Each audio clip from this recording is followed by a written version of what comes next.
Many of you saw the hearings yesterday in the Congress, and it's just extraordinary. And I think we should all write letters of thanks to the presidents of UPenn, MIT, and Harvard, because if there was ever any doubt at not just the complicity, I'm not speaking about the complicity, I'm speaking about how higher education, particularly in the United States of America, and also in the United Kingdom, Europe, and Canada, is at the forefront of we say, as Michal would say, mainstreaming anti-Semitism.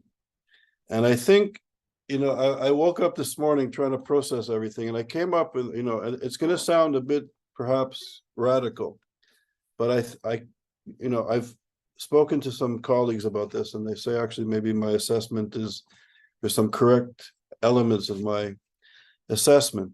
We all know from history, and I see some of the people on the call who study these issues of the Holocaust and Nazism and European anti-Semitism.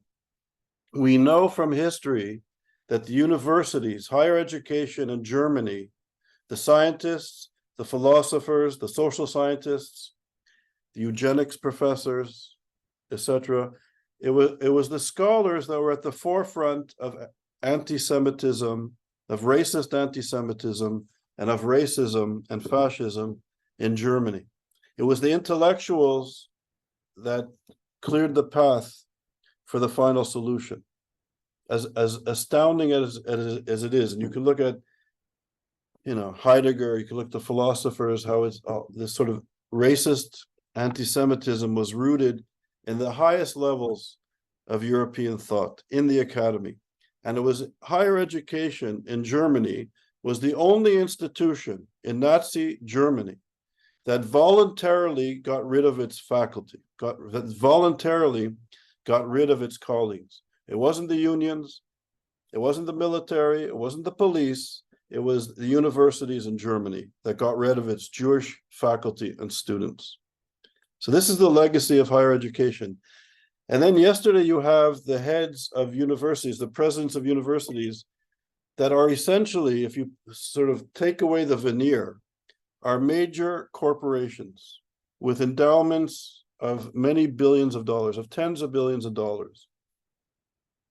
And their goal as a corporation is to ensure the free flow of money, of goods, of services, to enhance and develop their corporation.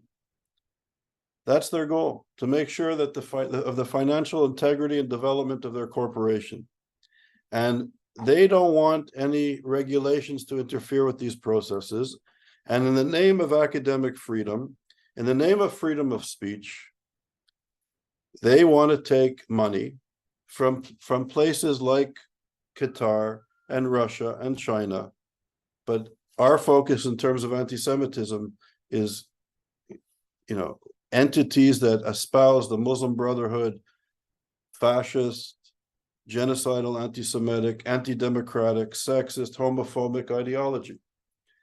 And they're taking money from Qatar, which has sworn a religious oath in Allah. It's called the Bayah in Islamic thought, with the spiritual leaders of the Muslim Brotherhood. The Muslim Brotherhood spiritual leaders have been calling for decades for the true believers to finish the work of Hitler, to dismantle the state of Israel and to kill the Jews around the world.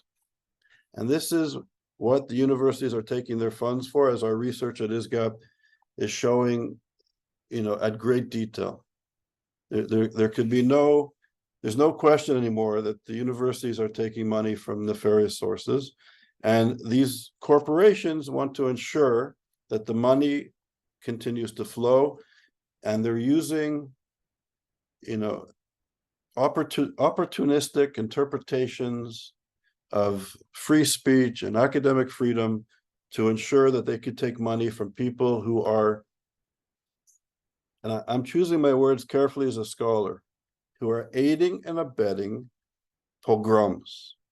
They house the leaders of Hamas, an entity which takes the protocols of the Elders of Zion as their raison d'etre, as their constitution. And they house them in Qatar. And this is where Yale and Oxford and UPenn and MIT and Harvard take their resources from. It's astounding. Anyways, so, you know, and these corporate leaders yesterday reminded me of the heads of you know, the tobacco industries 50 years ago when they were being grilled for causing, you know, public health crisis in around the world by, you know, saying that tobacco consumption was not dangerous when they knew it was dangerous. These characters yesterday are taking money and are endangering the democratic stability of our society, because the most important institution in our democracy is higher education. This is where young people learn to be citizens. Anyways, I'm sure many of you know the drill. And I'm going, actually, I have to go soon, because I'm doing something for a television network that's important, so I'm going to sign off. And then I'm going to a teach-in at Columbia University in the School of Social Work, where I will see the intellectuals at work. They're having a teach-in for Palestine, so that should be fun. So if anybody's in New York and they want to meet me at the teach-in, should be fun.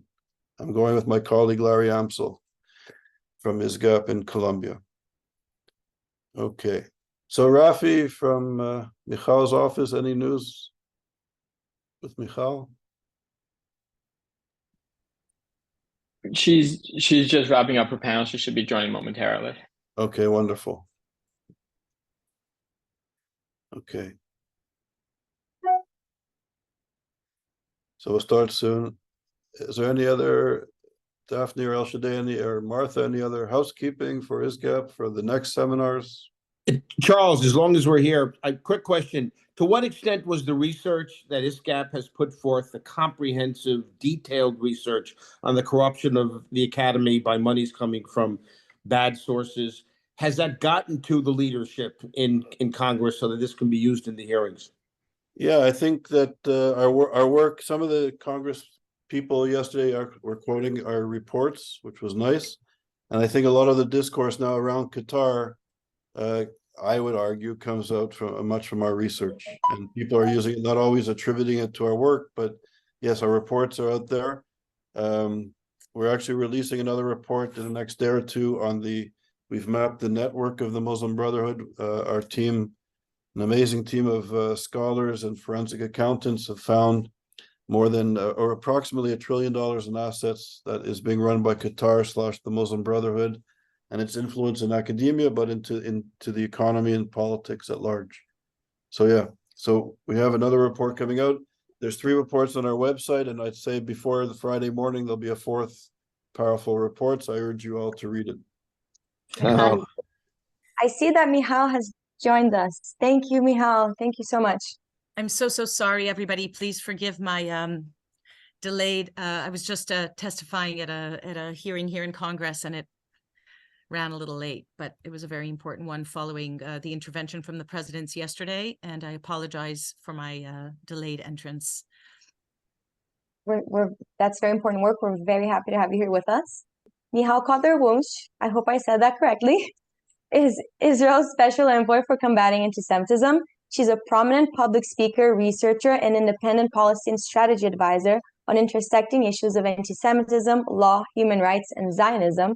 Michal's focus on process, transparency, and accountability continues to inform and guide her in the role of Israel's special envoy for combating anti-Semitism, engaging local and global partners around the shared responsibility to comprehensively identify and address the rise and mainstreaming of ever-mutating anti-Semitic hate. So, Michal, once again, thank you so much for joining us, and I'll pass the floor on to you. Thank you very much. I feel like everything that you just read has basically happened since 10/7, including in this hearing that I just spoke at here in Congress in the Education Committee, following the hearing that was held yesterday with the 3 university presidents that were here. And maybe I'll start at the end. I'll start at that hearing.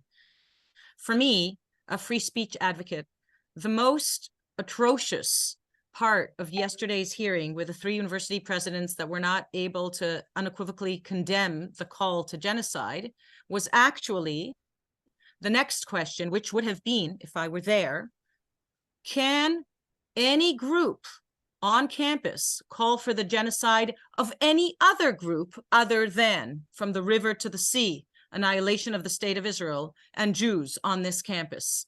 Would that be legitimate? Because if we can call for genocide, and really a word we should shudder when we utter, as everybody here on this call knows, genocide alongside crimes against humanity, coined in order to be able to describe atrocities too terrible to imagine, but not too terrible to have happened, which actually on 10/7, we know that international law experts deemed the makings of a genocide with what happened on 10/7. War crimes, crimes against humanity, and the makings of a genocide.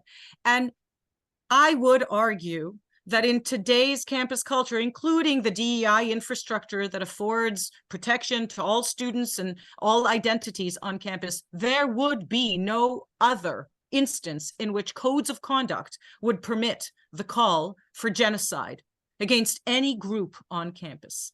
And that is singularly the most, I would say, critical understanding of the double standards that have enabled anti-Semitism over the generations, or Jew hatred over the generations that it has mutated and permeated societies. Double standards in the application of any principle undermines the entire infrastructure always. Double standards in the application of principles that are there to combat all kinds of hatred, including anti-Semitism, are actually what has fueled and enabled precisely the calling out, or I would say the opposite, the failure of the calling out for calls to genocide from the river to the sea, not only until 10/7, but from 10/7. And in many ways, I keep coming to, the United States on these emergency trip as Israel's special envoy for combating anti-Semitism, because what I'm trying to make accessible, including in the hearing I just came from, is that the existential nature of 10/7, and I would say the world shattering and altering understanding, the ripping off of multiple masks that for a long time have enabled this mutation of this mainstream modern strain of anti-Semitism, that is anti-Zionism, the negation of Israel's very right to exist from the river to the sea, alongside Glory to Our Martyrs that was projected on the library of George Washington University just days after the atrocities of 10/7. The understanding that what has enabled this mutation over decades is in many ways the demonization, the delegitimization, and the double standards that enabled and fueled the atrocities of the Holocaust, that enable and fuel actually the makings of a genocide in Rwanda, and that enable and fuel this strain of anti-Semitism to run rampant in social media spaces, on university campuses, in Congress, after decades of, I'll say it, the 1975 Zionism is Racism resolution passed at the UN, Soviet propaganda that in the name of progress is alive and well on every single university campus. And we see it every single day in every single demonstration. Zionism is racism. When I come speak at law schools about anti-Semitism, I am met with demonstrations that are anti-Zionism, the negation of Israel's very right to exist. And if Zionism is racism, well, you don't actually apply the DEI principles to racists. They don't deserve protection. And then we continue with the next mutation or the next sort of lie. Israel's an apartheid state, which we understand the 2001 Durban Conference Against Racism turned anti-Semitic hate fest, enabled that strain, that understanding, that lie, if you peddle it, would turn Israel into a pariah state. An apartheid state has no legitimate existence. An apartheid state leaves nothing but the dismantling of it. So Israel's an apartheid state, and we're talking about 22 years since 2001 of Israel apartheid weeks on every single campus, including the ones that were represented in the hearing here in Congress. And finally, I'll say the most Orwellian of the inversions and appropriations and weaponization of the Holocaust itself, of the word genocide itself, when groups are calling for the genocide or of Jews, whether in Israel or of the state of Israel, the annihilation from the river to the sea. The appropriation of the Holocaust in that Orwellian inversion that accuses the state of Israel of perpetrating a Holocaust or of perpetrating a genocide, even as on 10/7 a genocide or the makings of a genocide were perpetrated against Jews in Israel. And so essentially, I think that we meet at a moment of, and you all know because ISGAP has been doing this work for a long time, of an understanding that has to not only be made accessible, but actually a call to action to all of the spaces and places that have enabled the mutation of this strain of anti-Semitism, whether it be the international institutions, the UN and the like, UNRWA and many others, whether it be the university spaces, the university campuses that have actually relinquished their mission to teach people how to think and instead have deferred to the very, very scary idea of teaching people what to think, funded by foreign agents that we now know to show that are countries that have enabled in many ways the fueling of that anti-Semitism, and I would say actually are a challenge to democratic principles of the United States of America and all democracies, not just with regards to anti-Semitism or to Jews. And of course, the social media spaces, a no less critical element of this, because we know that there is this continued sort of loop in which each one of those feed off one another. So if we talk about the decades-long Zionism is racism, Israel is apartheid, Israel is perpetrating a Holocaust, feeding into what we see happening in university spaces for decades, and now in a social media reality with the very same Zionist coding Jew that enables to algorithmically not receive the protection of community guidelines or protected characteristics, just like DEI infrastructures that are applied to everybody across the board, except for Jews/Zionists/supporters of Israel.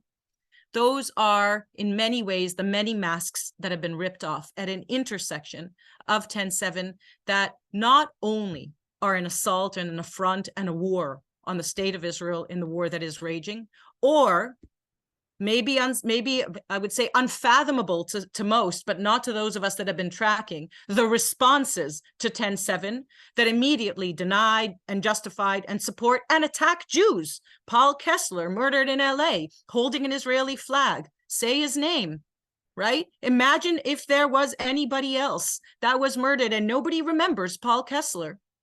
The understanding that this is an affront and assault on our shared humanity, that this is an affront and assault and a war on civilization as we know it by extremist, radical, anti-Semitic, genocidal, not just terror proxies of one Islamic regime, Iran, but in fact, in many ways representing an assault on our shared humanity, on civilization, by all of those that seek to undermine the foundations of our democracies.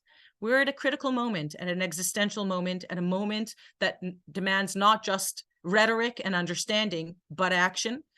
I would be remiss if I didn't mention, and I do in every single context, with whomever I meet, from the second gentleman to university presidents to the hearing that I just testified in, the International Holocaust Remembrance Alliance definition is the single and only definition that enables to identify and combat anti-Semitism comprehensively in all of its forms, including the one that presented itself in clear view of anti-Zionism as anti-Semitism.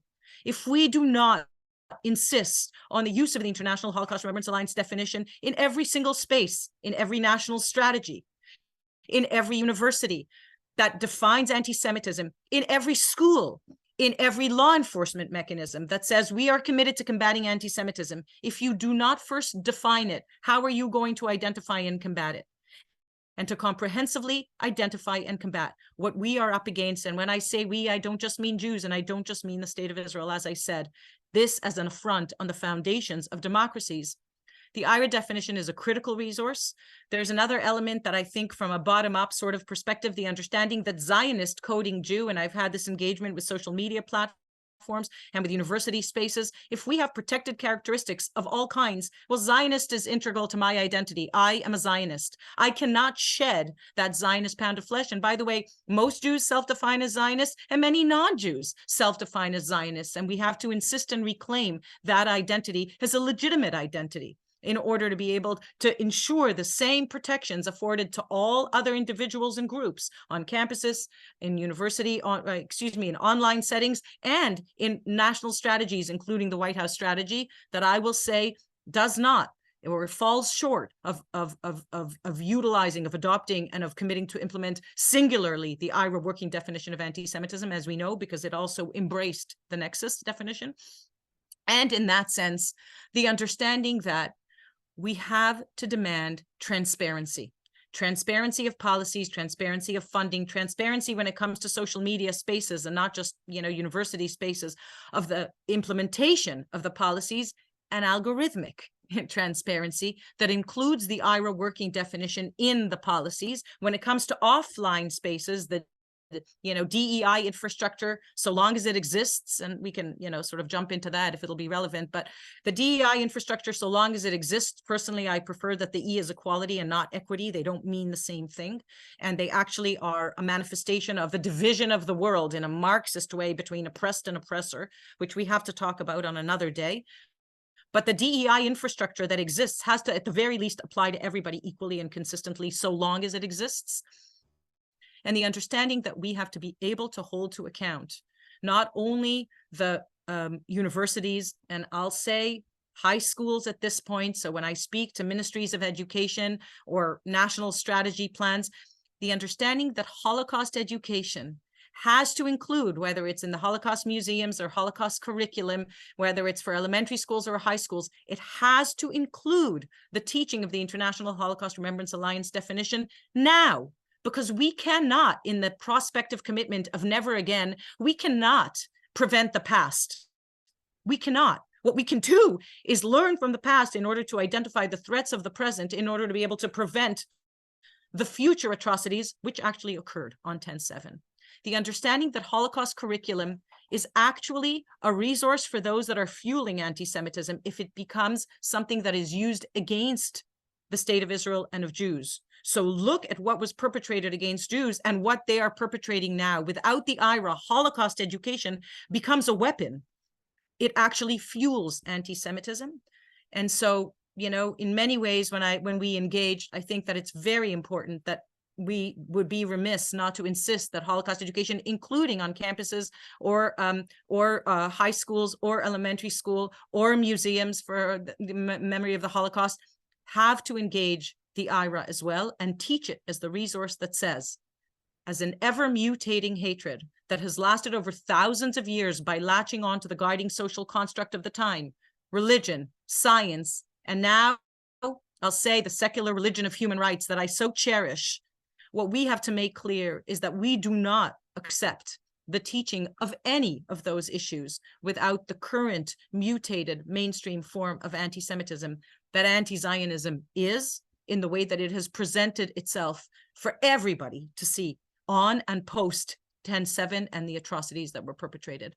I think I'm going to end here because it'll leave us some time for questions and answers and more of a conversation. And I would love to hear from you and learn from everybody that's here. And thank you for being here. Thank you, Michal. That was very powerful. We're going to open the floor for questions now. If you'd like to ask Michal a direct question, please raise your virtual hand and I'll call on you. In the meantime, we have hands. So let's do that before we go to Q&A. Lisa, you were first, and then we'll go back to Aaron. I got a twitchy finger. Michal, thank you so much. I've seen you speak on many occasions, and I'm always I wish I could speak as you speak. What I'm finding here, I was at the Oakland City Council resolution meeting, which is now notorious. It was the worst space I personally have ever been in. And my question is, when you are in the midst of a group like that, what do you see as the three most important points to make? You get 1 minute. I did in that case also speak with city council members prior because I knew this was coming, and it had no effect at all. Thank you. So if I have, and I've tried this with mayors and police commissioners and university presidents, if I have 3 action items, and they are action items, I always begin with the IRA, We would be remiss if we don't begin with the IRA, because without defining something, you cannot identify and combat it. It has to begin with a definition. If I have a mayor of a prominent city committed to combating anti-Semitism, and I say to him, what is anti-Semitism? And he says, what? And I say, what is anti-Semitism? What are you committed to combating? And he can't respond with the IRA working definition of anti-Semitism. It's a non-starter. The second piece is what I said before about Zionist coding Jew.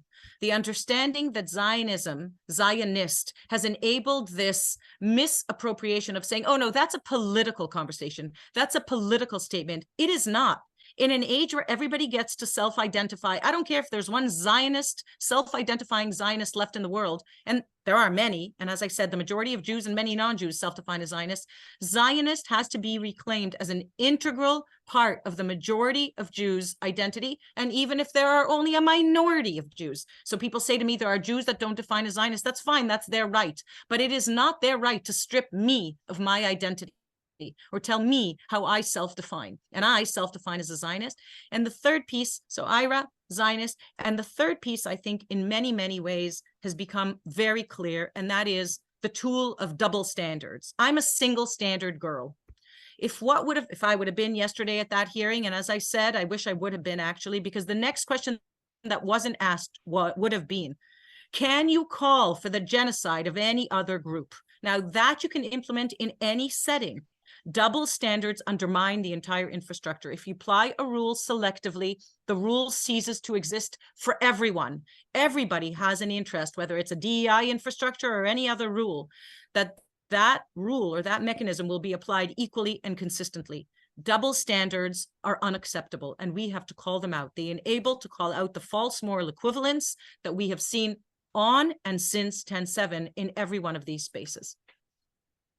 I can just ask one very quick follow-up, because at that meeting, what was happening is they were accusing Israel of genocide, Jews of genocide. Is there any fourth point that you might add that would help to address that? Well, the thing about 10/7 is that it made blatantly clear how obscene those accusations are, right? The barbaric, savage burning of families, I don't have to tell anybody here, and rape and brutality and murder and mutilation and abduction, they allow you to pull off all the masks and say, I'm sorry, but genocide has a definition. We saw the makings of genocide on 10/7. And there is no more of an ability to take a word or take a historical fact, whether it be racism, with Zionism is racism, whether it be apartheid, whether it be the Holocaust, whether it be genocide, by the way, whether it be indigeneity, because Jews as an indigenous people, we don't even fit into this Marxist division of the world between occupied and occupier, between oppressed and oppressor. I am a member of a prototypical indigenous people that speaks the same language and traverses the same land and reads the same book and practices the same customs and rituals. Don't you take away my identity. And in that sense, I think that there are incredible, young, courageous individuals on all of these campuses, and they are fighting as boots on the ground right here. We have to be able to equip them with what is rightfully theirs. We used to say birthright. That's coming to Israel, right? That was birthright. That's the trip. What is that about? That is about the membership to an indigenous people that has been taken away in this Orwellian inversion that claims that Israel exists because the Holocaust occurred, when in fact it is precisely the opposite. The Holocaust could not have occurred had Israel existed. And there's going to be, and I think, a moment of reckoning in all of these spaces that we own up and equip ourselves and others with the imperative to speak clearly and courageously. And the false moral equivalence that has gone for far too long below the radar is, I think, the call to action that we have post 10/7. Thank you. We'll go now to Dr. Aaron Moore. Hi, Michal. Thank you. It was very invigorating. I think that combating anti-Semitism nowadays is not enough anymore. Because by combating anti-Semitism, we say that we want to lower the rate of anti-Semitism, which gives legitimacy to anti-Semitism. I think that nowadays we need to declare a war, a global war against anti-Semitism. It should be led by Israel, together with the US, the EU, Germany, Britain, France, and others. And it should include a revolving time frame, such as the French system. It should Aaron, include. we have very limited time. Please get to your question. We have a lot of people to go. Thank you. I am finishing. 3 more words. It should include a revolving time frame. It should include milestones and budgets. What do you think about it? So first of all, thank you for saying that, because what I talk about is, I call it the unconventional war that has been raging for decades. And I believe that actually we're at a historic first in the history of our people, where we have sovereignty and the ability to self-defense, and the rest of us, half of us, are actually in North America, where I'm sitting right now, with not only the ability, but the responsibility to fight this war together. So when I speak to Jews and Zionists, where I am in the United States right now, I say to them, there is a war that's raging, and Israel will not be able to fight this unconventional war alone. It is an unconventional war that has been raging, as I referenced some of the places in which the demonization and the delegitimization of the double standard in that long process, from the UN to the university campuses to the social media spaces. This is the time that we need to be able to raise our heads high. And, you know, I just submitted an article today. I hope it'll be published precisely, Dr. Moore, about that call to action that says we are at this historic first that creates not only the ability, but the responsibility, if you will, of the new Jew that no longer puts down our head and says we don't want to draw attention to this hatred. That's not where we are. At a historic first, we have not only the ability, but the responsibility and the call to action to all of the countries that you mentioned and others. I'm a member of a coalition of special envoys for combating anti-Semitism, and I very much hope that we will together be able to advance. And I'll say, after this war, you know, most immediate, although this war continues raging, and I argue that the conventional war we're fighting in Israel will be dictated by the results of the unconventional war that is raging right now, the war on anti-Semitism. We will have to also shift the way that Israel understands this issue.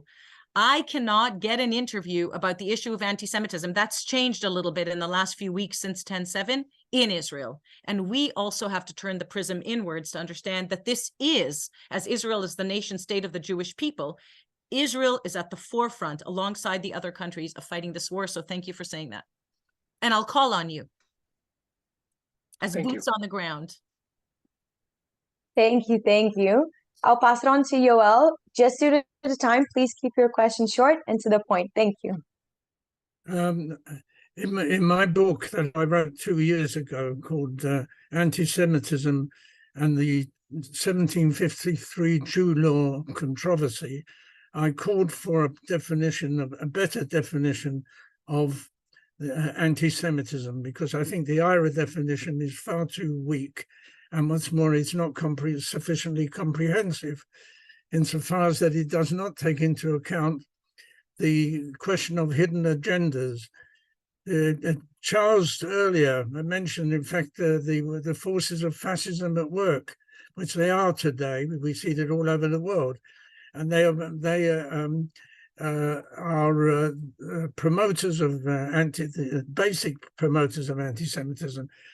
The ultimate aim of anti-Semitism is either exclusion or Yoel, can we please get to your question? No, I will. I'm just finishing. Or expulsion.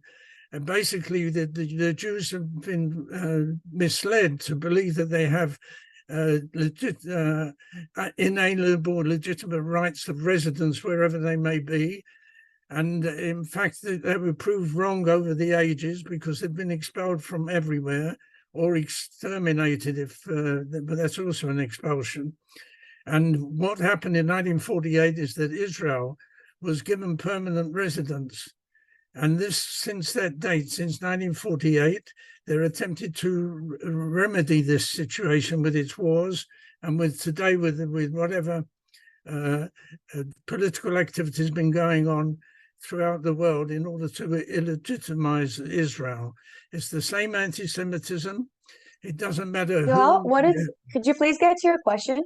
We have very limited time and there's a lot of people. I understand that. They have the same anti-Semitism. It doesn't matter who the messenger is.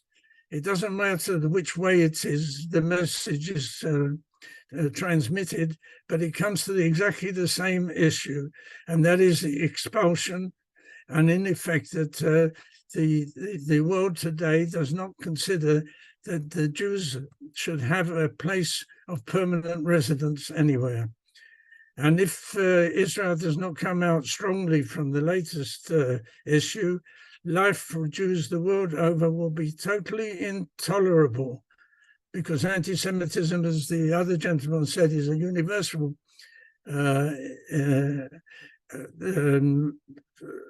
matter, and it needs to have a full and universal attack.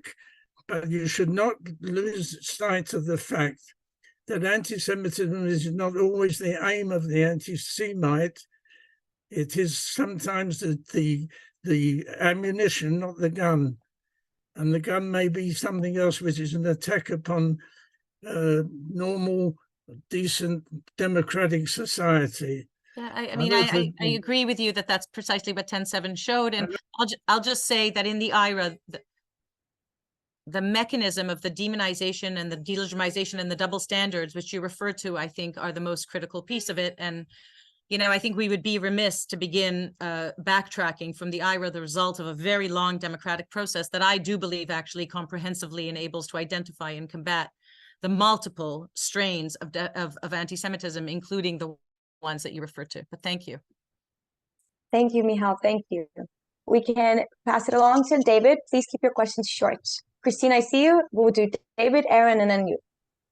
Well, thank you very much. I put into the chat my point and my question. All of these discussions are very important. Michal, your erudite presentation. We're living in an emotional time, and the fact-driven, historically accurate, insightful comments that you're making run face head-on into this emotional environment and the speed of information. My question to you is, how do you balance those two sides of the coin? And I would suggest that the conundrum that the Jews are in and Israel is in today is, we are a powerful people. And I say that with great pride and humility. How does Israel, how do the Jews use this power? And Professor Ruth Weiss wrote a whole book on this 15 years ago, Jews and Power, anticipating the current situation. So we can have these academic discussions. They're very important, what ISGAP does, but then action is called for. How do you see this conundrum? So I think that the academic discussion is important, but of course action is the only, and that's why I'm in Congress right now, and including legislative proposals and action that enables to supervise and to ensure transparency. And a little bit of what we spoke about now is the funding that has come into universities from foreign agents and so on and so on. And I'll say to you, you know, what you said about the social media platforms. Look, when I was in Knesset, I founded a bipartisan interparliamentary task force to combat online anti-Semitism, because what happens online does not remain online, and because of the global nature of the online reality that we face. And of course, because we saw very well, just days after the denial, justification, support for an attack of Jews in the wake of 10.7, we saw the very same thing happened with regard to 9/11. What we saw in this TikTok Bin Laden letter to America that was actually not only seen, but embraced by millions, I don't know if you're familiar with it, but millions of Americans, that actually the exact same support, justification, denial of 9/11, and the attack of Jews in the wake of 9/11, because if 10.7, why not 9/11, is a critical intersection for all of our democracies. And that's where the call to action, and you're right, that it's not enough to just remain in the theoretical ivory towers. And a lot of this actually talks about holding the ivory towers to account for what they've enabled. But there are legislators, you talk about power.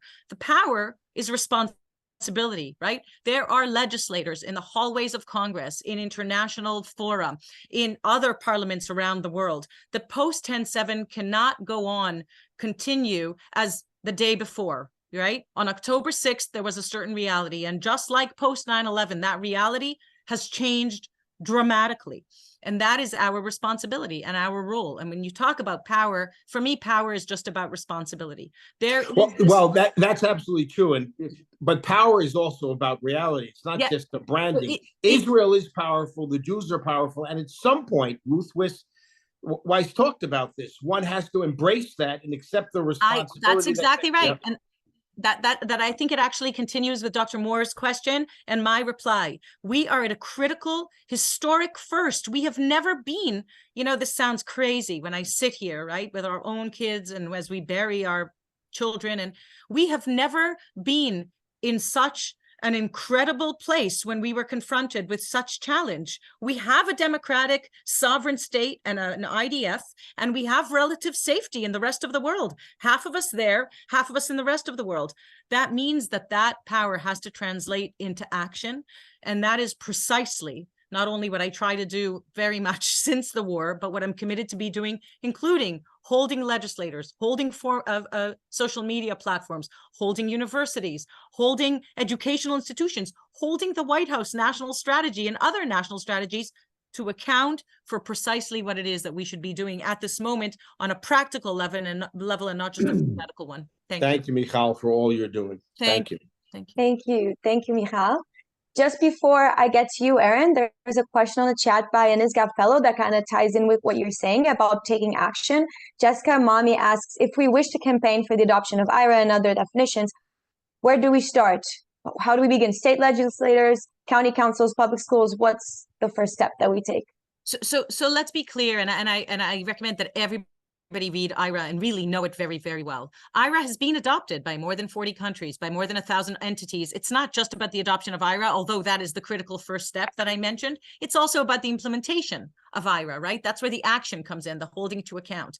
The understanding that in every single educational institution, in every single strategy, national strategy of countries, so it doesn't matter if it's top down or bottom up, in sports leagues, right? We have one of my colleagues in the Coalition of Special Envoys in the UK had Chelsea, the soccer team, adopt IRA, right? It is a resource. It is a working definition that enables to begin the conversation, not to end the conversation, to begin the conversation about what is anti-Semitism. What is it that we are trying to identify and combat? But the next level is, yes, to take it to state legislators, to schools, to DEI infrastructures, to Holocaust museums here in Washington and anywhere else in the world that I have asked this question. Do you teach IRA?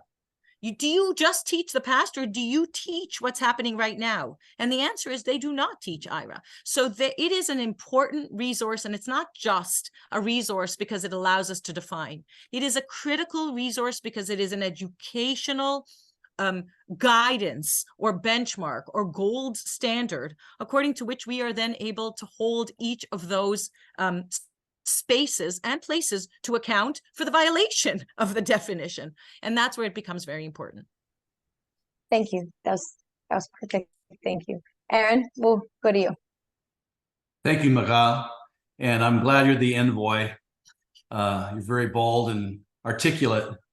And my question is, historically, you talked about genocidal eliminationist ideology.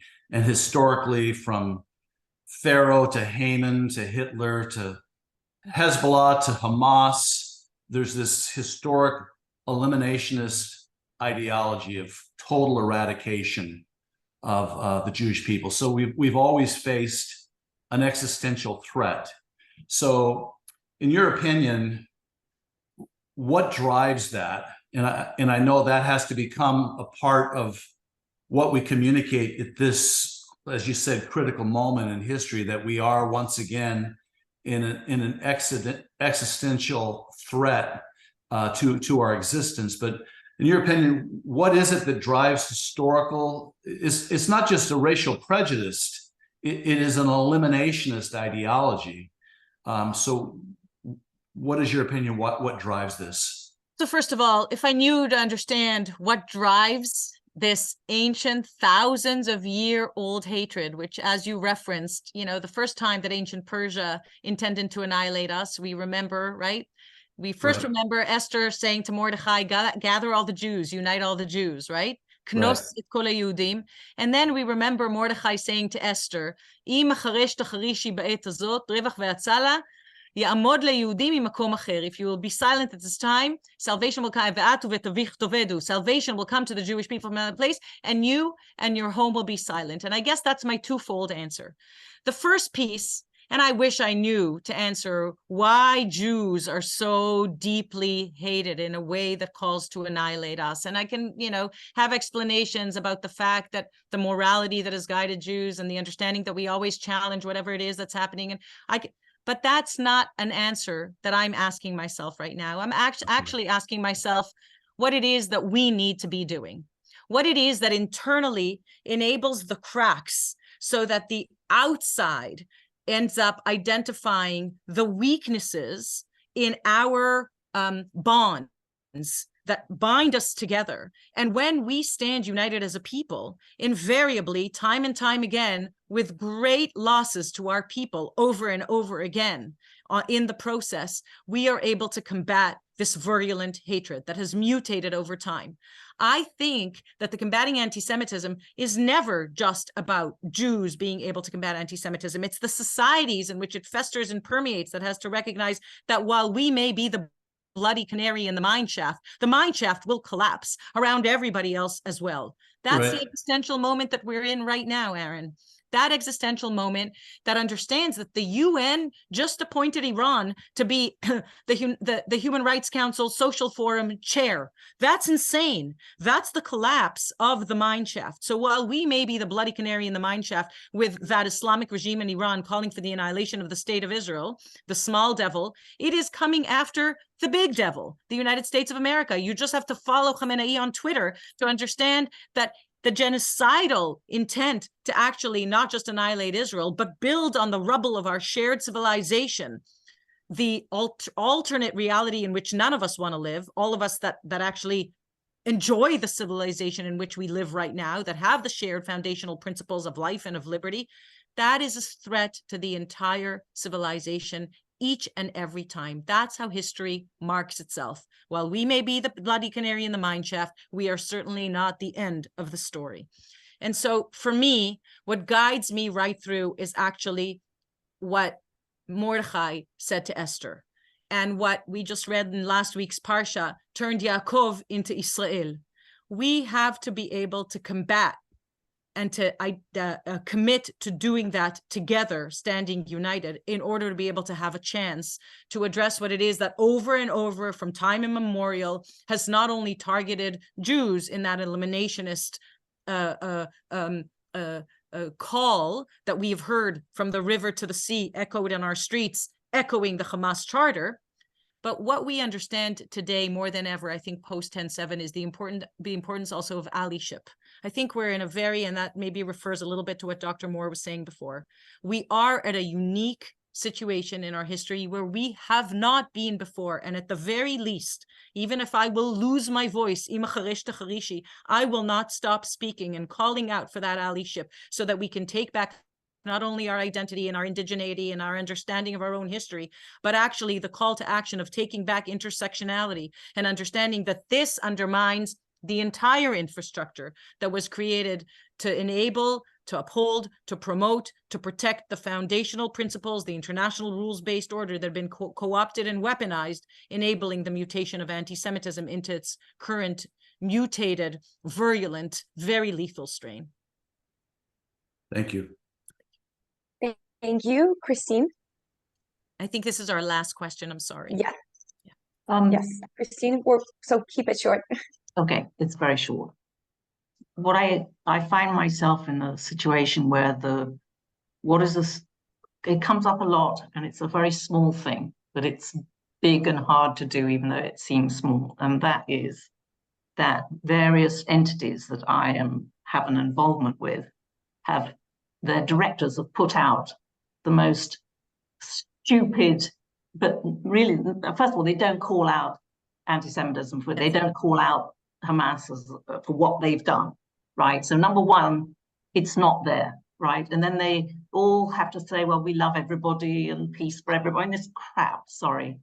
But what I find difficult is, whereas it was quite clear who actually got it right after the event, how many times did somebody come right out and call this pogrom for what it is, and all the points you make? But now we're in the war, right? The traditional war, right? And so I find it very hard to figure out. I'm trying to rewrite some ghastly letter that came out. I want the board to consider a change, a different statement, right, that actually isn't anti-Semitic, calls the attack for what it actually was, and continues to be. But the point is, I'm getting feedback, well, what about the war? I mean, all these poor people being killed. I said, one killed civilian, whoever they are, is a tragedy of the same nature. It's not a zero-sum game. But I don't know how to deal with the present in these letters. In these statements. What I want to make very clear, and I think I call some of my colleagues in all those spaces that failed to condemn 10-7 unequivocally, they basically exposed something atrocious. If you cannot condemn the atrocities, and some of the universities issued immediate statements of condemnation because the barbaric, savage acts of 10-7 were very clear. But I want to continue with your line of thought and say the following. There is one single entity that is to be held to account not only for the atrocities of 10-7, that if you could not call out, then you are not speaking for humanity or Palestinians or peace. You are speaking out for the hatred of Jews. But the single entity that is to be held to account for the tragic loss of life is Hamas, a genocidal terror organization. Just like in World War II, we would have been remiss to say, well, you know what, maybe we should stop the war on the Nazis. Maybe we should just stop because there's innocent loss of life. Meaning there is this conversation where international law comes in, and of course everybody became an international law expert on proportionality. It's not at all what proportionality means, not at all what proportionality ever meant. Because if proportionality meant that, then what are we going to say? That 3,000 barbaric savages are going to go burn babies and rape women? That's not what proportionality means. Proportionality means that the state of Israel, a democratic state, has no other choice but to ensure the never again is right now, with Hamas, a genocidal terror organization, but one proxy of an Islamic genocidal terror regime that intends to annihilate the state of Israel and murder Jews, as it clearly stipulates in its charter, cannot actually realize its mission statement. And in that same understanding that we know there is tragic loss of life, but it is only Hamas that has to be held to account, and the war would have ended in 1 minute, just as there was a ceasefire on October 6th, tenuous as it may have been, and it was violated by Hamas on October 7th. We know in 1 second that if the right pressure were put on not only ensuring that all of those 240 abductees were returned to Israel, and not only on Hamas putting down its arms, and not only on the perpetrators of the atrocities actually being held to justice, but the understanding that from the river to the sea, annihilationist call that's being echoed on every single campus and in street demonstrations, that has to end. The state of Israel and no other country in the world is told that it cannot defend itself. No other, it's again, back to the double standards. There was no other country in the world, not the United States when it was ISIS, and not the Allies when it was the Nazis. And therefore, the double standards serve very well to expose what it is that we are up against, and in many ways, call to task those that apply them. I'm sorry, I think I have to go to my next meeting. I apologize that I was late and I took away from our time. And hopefully we will have another opportunity to continue this fascinating conversation so I can hear from all of you and learn more from you. Thank you, Michal. Just any time here today is very, very much appreciated. I want to express sincere gratitude on behalf of ISGAP for you joining us, your insightful and very, very poignant remarks. And thank you for taking your time to be with us today. Thank you so much.